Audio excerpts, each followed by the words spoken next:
ಸ್ನೇಹಿತರೆ ನಮಸ್ಕಾರ, ಹೇಗಿದ್ದೀರಾ ಎಲ್ಲರೂ? ಯಾರಾದರೂ ಮೊದಲನೇ ಬಾರಿ ನಮ್ಮ ಚಾನಲ್ ನೋಡ್ತಿದ್ರೆ, ಮೊದಲನೇ ಬಾರಿ ನಮ್ಮ ಚಾನಲ್ಗೆ ಬಂದಿದ್ದರೆ ದಯಮಾಡಿ ಈಗಲೇ ಸಬ್ಸ್ಕ್ರೈಬ್ ಮಾಡ್ಕೊಳ್ಳಿ, ಹಾಗೆ ಪಕ್ಕದಲ್ಲಿ ಕಾಣುವಂತಹ ಬೆಲ್ ಐಕಾನ್ ಒತ್ತಿ ಅಂತ ಹೇಳ್ತಾ, ಸ್ನೇಹಿತರೆ ಈ ಸುದ್ದಿಯಲ್ಲಿ ಇಡೀ ದೇಶದ ಜನರಿಗೆ ಅನುಕೂಲಕರವಾದ ಸುದ್ದಿ, ಪ್ರತಿಯೊಬ್ಬರು ತಿಳ್ಕೋಬೇಕಾಗಿರೋದ ಸುದ್ದಿ ಇದು. ಅಂದರೆ ಪ್ರತಿನಿತ್ಯ ಬೆಳಗ್ಗಿಂದ ಸಂಜೆವರೆಗೂ ತಾವೆಲ್ಲರೂ ತಮ್ಮ ತಮ್ಮ ಕಾರ್ಯಗಳಲ್ಲಿ ಏನಾರಾಗಿರ್ತೀರಾ, ದೇಶದ ಬಗ್ಗೆ ಸ್ವಲ್ಪ ಆದರೂ ದೇಶದಲ್ಲಿ ಏನು ನಡೀತಿದೆ, ದೊಡ್ಡ ಚಿಕ್ಕದು ಬೇಡ, ದೊಡ್ಡ ಬದಲಾವಣೆಗಳು ಏನೇನು ಆಗ್ತಾಯಿದ್ದಾವೆ, ರಾಜಕೀಯದಲ್ಲಿ ಆಗ್ಬೋದು, ಸರ್ಕಾರದಲ್ಲಿ ಆಗ್ಬೋದು, ಜನರ ನಿತ್ಯ ಜೀವನದ ಶೈಲಿಯಲ್ಲಿ ಏನೇನು ಬದಲಾವಣೆ ಆಗ್ತಾಯಿದೆ ಅಂತ ಒಂಚೂರು ಸ್ವಲ್ಪ ತಿಳ್ಕೊಳ್ಳೋದ್ರಿಂದ ನಿಮಗೆ ಒಂದು ಅನುಕೂಲ ಆಗುತ್ತೆ. ಹಾಗಾಗಿ ನಾನು ಮಾಡಿರೋ ಈ ಸುದ್ದಿ ಚಾನಲಿಂದ ಚಿಕ್ಕ ಒಂದು ಬದಲಾವಣೆಗಳನ್ನು ಏನೇನು ತೊಗೊಂಡು ಬರ್ತಿದ್ದಾರೆ ಸರ್ಕಾರಗಳು, ರಾಜ್ಯ ಸರ್ಕಾರ ಆಗ್ಬೋದು, ಕೇಂದ್ರ ಸರ್ಕಾರ ಆಗ್ಬೋದು, ಅರಿವು ಮೂಡಿಸೋಕ್ಕೆ ನಾನು ಚಾನಲ್ ಮಾಡಿದ್ದೀನಿ. ಹಾಗಾಗಿ ಇವತ್ತು ಒಂದು ಮಹತ್ವದ ಬೆಳವಣಿಗೆ ಅಂತ ಹೇಳ್ಬೋದು ನಮ್ಮ ದೇಶದಲ್ಲಿ. ಅದು ಕೆಲವರು ಪರವಾಗಿದ್ದರೆ, ಕೆಲವರು ವಿರುದ್ಧವಾಗಿಯೂ ಇದ್ರ ಬಗ್ಗೆ ಹೇಳಿಕೆಗಳು ಕೊಡ್ತಿದ್ದಾರೆ. ಅದು ಏನಂತ ಹೇಳಿದ್ರೆ, ನಮ್ಮ ದೇಶದ ಪ್ರಧಾನಮಂತ್ರಿ ಆದಂತಹ ನರೇಂದ್ರ ಮೋದಿಜಿಯವರು ಒಂದು ಸುಮಾರು ದಿನಗಳಿಂದ ಅವರು ಒಂದು ಧ್ವನಿ ಎತ್ತುತ್ತಾ ಇದ್ದಾರೆ.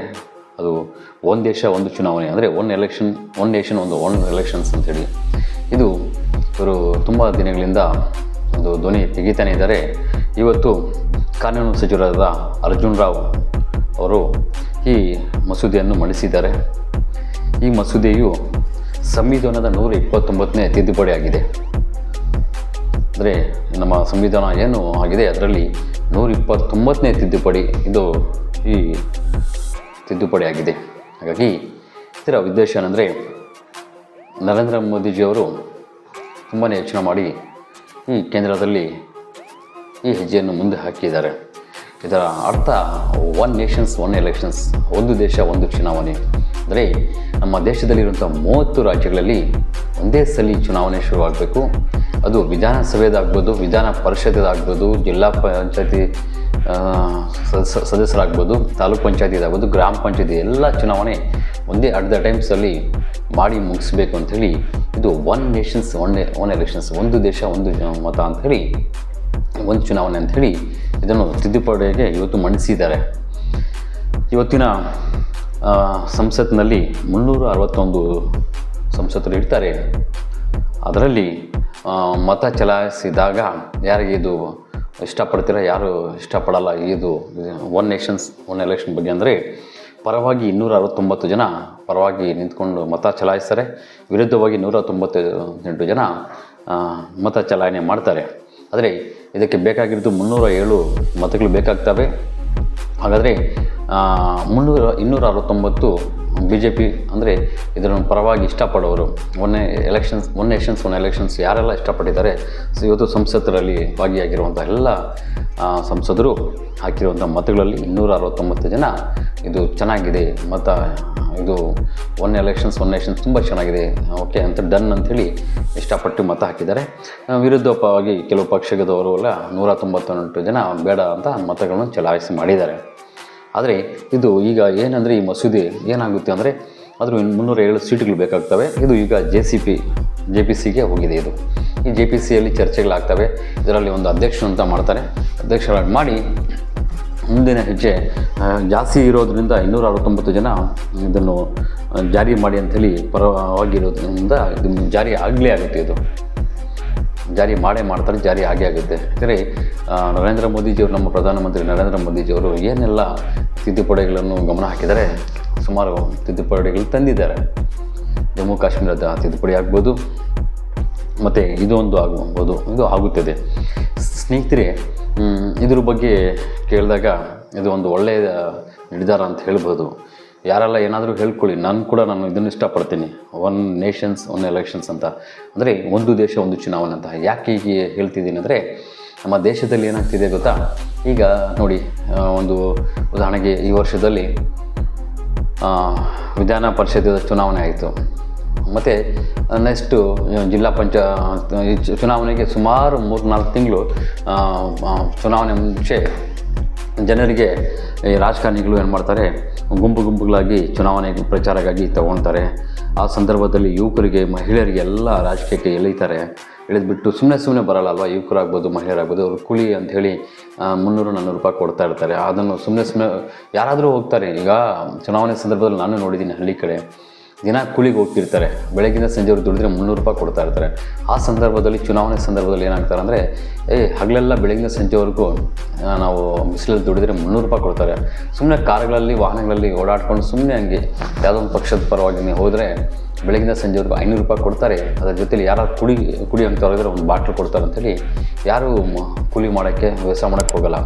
ಬದಲಾಗಿ ಈ ರಾಜಕಾರಣಿಗಳ ಜೊತೆ ಹೋಗ್ತಾರೆ. ಆ ಸಂದರ್ಭದಲ್ಲಿ ಯುವಕರು ಡಿಗ್ರಿಗಳು ಮಾಡಿಕೊಂಡು ಏನೋ ಕೆಲಸ ಕಾರ್ಯಗಳಿಲ್ಲ ಅಂತ ಮನೆಗಳ ತಲೆಯೋರು ಕೂಡ ಯುವಕರು ಕೂಡ ಅವ್ರ ಜೊತೆ ಹೋಗ್ತಾರೆ. ಸುಮ್ಮನೆ ಯಾಕೆ ಹೋಗ್ಬೇಕು, ಸುಮ್ಮನೆ ಇದ್ದವ್ರಿಗೆಲ್ಲ ಕರೀತಾರೆ, ಬಂದರು ಹೋಗೋಣ ಅಂಥೇಳಿ 18 ವರ್ಷ ದಾಟಿರೋರು ಅವರಿಗೆಲ್ಲ ಕರ್ಕೊಂಡು ಹೋಗ್ತಾರೆ ಚುನಾವಣೆ ಪ್ರಚಾರಕ್ಕೆ. ಹಳ್ಳಿಗಳಿಗೂ ಪ್ರತಿಯೊಂದು ಏರಿಯಾಗಳು ನಗರಗಳಲ್ಲಿ ಆಗ್ಬೋದು, ಹಳ್ಳಿಗಳಾಗ್ಬೋದು.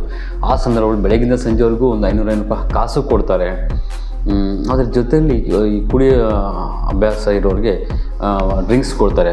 ಯಾರೆಲ್ಲ ಕುಡಿಯಲು ಅವರು ಕುಡಿಯೋಕ್ಕೆ ಕಲಿಯೋಕ್ಕೂ ಒಂದು ಅನುಕೂಲಕರವಾಗುತ್ತದೆ, ಕುಡಿಯೋಕ್ಕೆ ಒಂದು ದಾರಿ ಮಾಡ್ಕೊಡೋದಂಗಾಗುತ್ತೆ. ಎಷ್ಟೋ ಜನ ಚುನಾವಣೆ ಬಂದರೆ ಸಾಕು, ನಾನು ದೊಡ್ಡವರು ನನ್ನ ಹೇಳಿಕೆಗಳನ್ನು ಗಮನಿಸಿದ್ದೀನಿ. ಟೀ ಕುಡಿಯೋಕ್ಕೆ ಹೋಗ್ತಿರ್ತೀವಲ್ಲ, ಅಲ್ಲಿ ಸುಮ್ಮನೆ ಒಬ್ಬರು ಇಬ್ಬರಲ್ಲ 100 ಜನ ಇರ್ತಾರೆ. ಇಲ್ಲ ಅರ್ಲೆಕಟ್ಟೆ ಮೇಲೆ ಕೂತ್ಕೊಂಡಿರ್ತಾರೆ ನೋಡಿ, ದೊಡ್ಡವರು ಅವ್ರ ಪಾಪ ವಯಸ್ಸಾಗಿ ಕೂತ್ಕೊಂಡು ನೋಡ್ಕೊಂಡು ಹೋಗ್ತಾರೆ.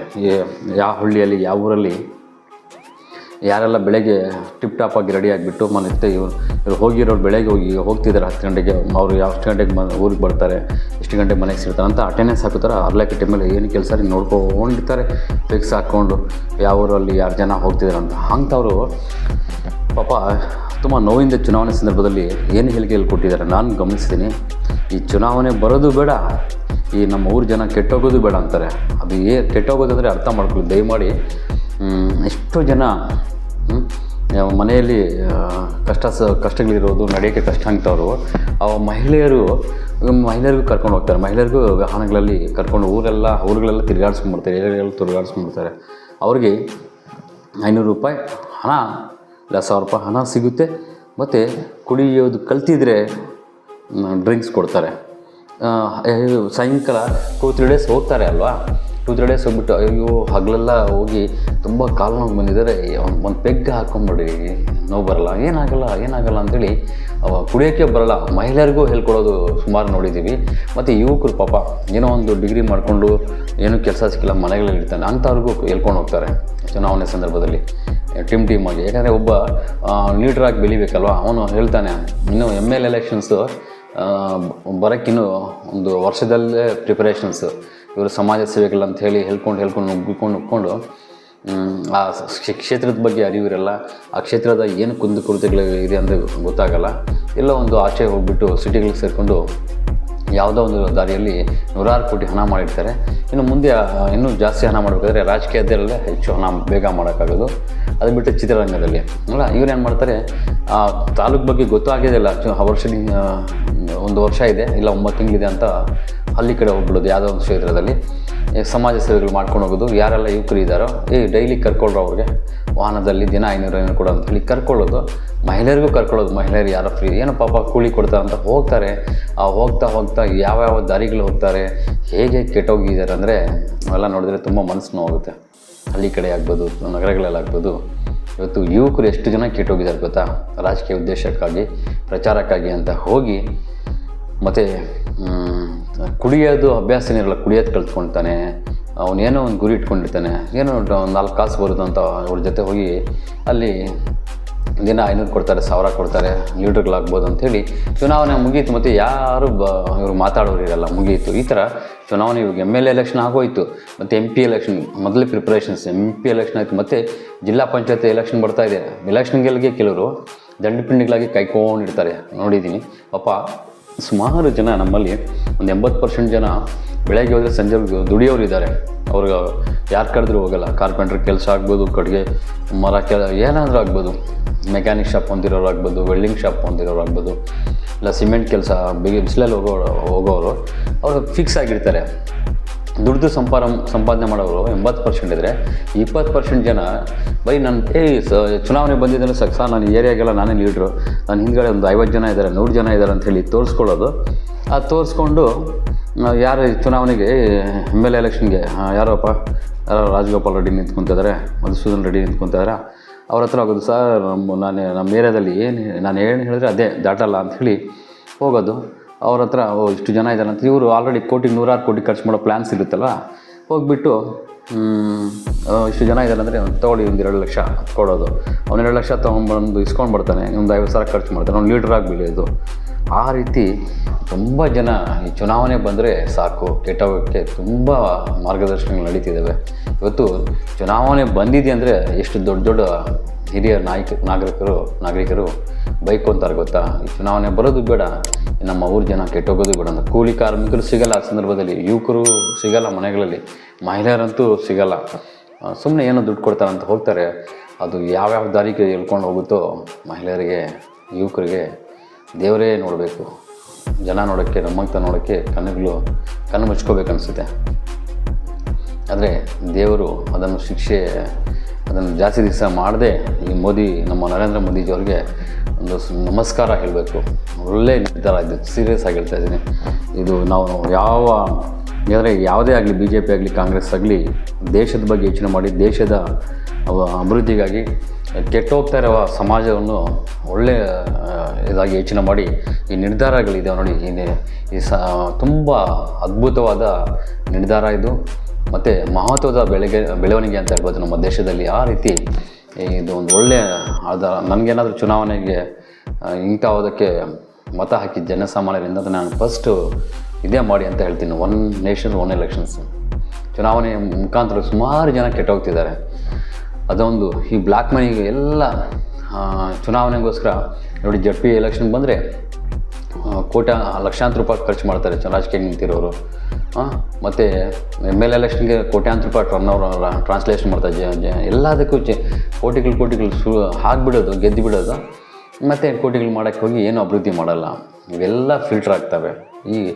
ಈ ಜಾರಿ ಏನಾದರೂ ಆದರೆ ಏನಾದರೂ ಎಂತಿದೆ ಮಸೂದೆ ಇದೆ, ಈ ಮಸೂದೆ ಮಣ್ಣೆನೇ ಆದರೆ ಜಾರಿಗೆ ಕನ್ಫರ್ಮೇಷನ್ ಆದರೆ ತುಂಬ ಒಳ್ಳೆಯದಾಗುತ್ತೆ. ಅದರ ಜೊತೆಯಲ್ಲಿ ಈಗ ಯಾರೆಲ್ಲ ವಿರೋಧ ಮಾಡ್ತಾರೆ ಅಂದರೆ 198 ಜನ ಯಾರು ವಿರೋಧ ಮಾಡಿದ್ದಾರೆ ಅಂದರೆ, ಈ ಜಾರಿ ಬಂದಾಗ ಯಾವ ಪ್ರಾದೇಶಿಕ ಪಕ್ಷಗಳಿದ್ದಾವೆ, ನಮ್ಮ 30 ರಾಜ್ಯಗಳಲ್ಲಿ ದೇಶದ ಪ್ರಾದೇಶಿಕ ಪಕ್ಷಗಳೆಲ್ಲ ಮೂಲೆಗೆ ಸೇರಿಬಿಡ್ತವೆ.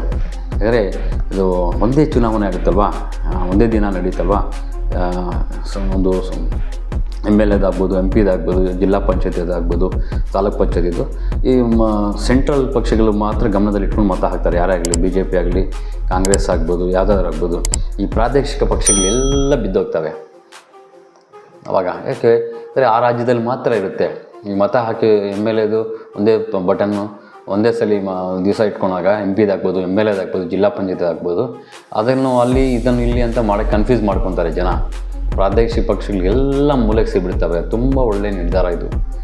ಚುನಾವಣೆಗೆ ಮಾಡೋಂಥ ಕೋಟ್ಯಾಂತರ ರೂಪಾಯಿ ಹಣ ಖರ್ಚು ಏನು ಮಾಡ್ತಾರೆ, ಆ ಖರ್ಚು ಮಾಡಿ ಅದೆಲ್ಲ ಉಳಿಯುತ್ತೆ. ಅರ್ಥ ಮಾಡ್ಕೊಳ್ಳಿ. ಯಾರೋ ನೀವು ಹೇಳ್ಬೋದು, ಸರ್ ಏನು ಸರ್ ಇದು, ಯಾರೋ ಮಾಡ್ಕೊಳ್ಳಿ ಬಿಡಿ, ದುಡ್ಡಿರೋರು ಮಾಡ್ತಾರೆ, ಜನರಿಗೆ ಹಂಚುತ್ತಾರೆ ಅಂತ. ಅರ್ಥ ಮಾಡ್ಕೊಳ್ಳಿ ಸ್ನೇಹಿತರೆ.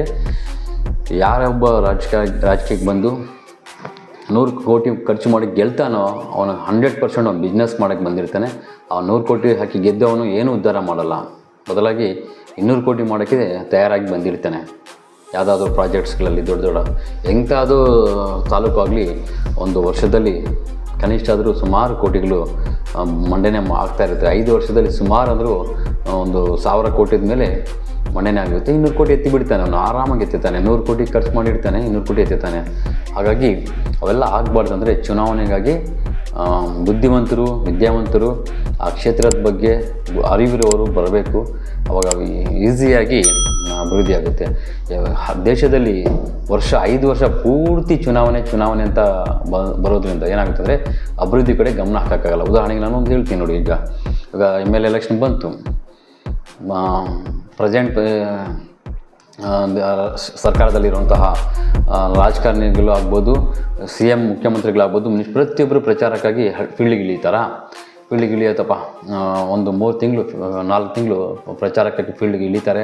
ಡೋರ್ ಟು ಡೋರ್ ಕ್ಯಾಂಪೇನ್ ಮಾಡ್ತಾರೆ. ಅದು ಆಯ್ತು ಎಲೆಕ್ಷನ್ಸು. ಮತ್ತೆ MP ಬಂತು ಅಂದ್ಕೊಳ್ಳಿ, ಮತ್ತೆ ಫೀಲ್ಡಿಗೆ ಹೋಗಬೇಕು. ಎಲ್ಲಿ ಬರೀ ಚುನಾವಣೆ ಮತ್ತೆ ಅದು ಹೋಯಿತು.